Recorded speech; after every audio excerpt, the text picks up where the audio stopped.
একটা ছেলে আর একটা মেয়ের ভালোবাসার মধ্যে পার্থক্য কি জানেন?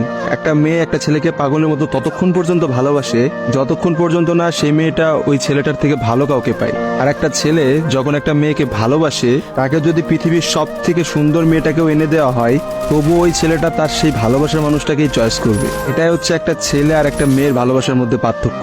কারণ ছেলেরা কোনো সময় বেটার অপশন খোঁজে না, ছেলেরা সবসময় তার শান্তির জায়গাটা খোঁজে। আর একটা ছেলে একটা মেয়েকে যতটা ভালোবাসতে পারে, একটা মেয়ে তার এক গুণও ভালোবাসতে পারে না। ছেলেদের ভালোবাসাটা ভয়ঙ্কর রকমের সুন্দর হয়, কারণ একটা ছেলে যখন একটা মেয়েকে মন থেকে ভালোবাসে, সেই মেয়েটার থেকে ভালো কোনো অপশন সে কখনো মাথার মধ্যে চিন্তাই করে না। ছেলেদের ভালোবাসার সাথে কারোর ভালোবাসার তুলনা করা যায় না। ছেলেরা তাদের ভালোবাসার মানুষটাকে যেমন অন্য কারোর সাথে সহ্য করতে পারে না, ঠিক তেমনি একটা ছেলে কখনোই তার ভালোবাসার মানুষটাকে রেখে অন্য কোনো মানুষের পেছনে কখনো ঘুরঘুর করে না। ছেলেরা কখনো কোনো বেটার অপশন বা কোনো সুন্দরী মেয়ে দেখলে তার গার্লফ্রেন্ডকে ভুলে যেতে পারে না। একটা ছেলের ভালোবাসা আপনি কখনোই একটা মেয়ের ভালোবাসার সাথে তুলনা করতে পারবেন না, কারণ মেয়েদের ভালোবাসাটা তো তুচ্ছ।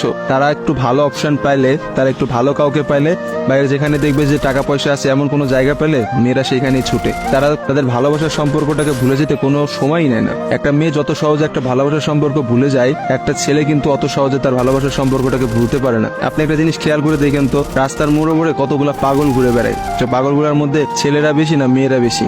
আসলে নারীর ছলনার কাছে হেরে গিয়ে কিন্তু ছেলেরা পাগল হয়ে যায়। আর তারাই কিন্তু সমাজে নানা রকম জায়গায় ঘুরে বেড়ায়। রাস্তাঘাটে দেখা যায়, বাজারে দেখা যায়, হাটে দেখা যায়, তাদের আসলে সব জায়গায় দেখা যায়। আর কয়টা মেয়েরা আপনি দেখছেন পাগল হইতে বলে? ভালোবাসা বিচ্ছেদের পর একটা ছেলে নিজেকে কোনোভাবেই ঘুরিয়ে নিতে পারে না, অথচ একটা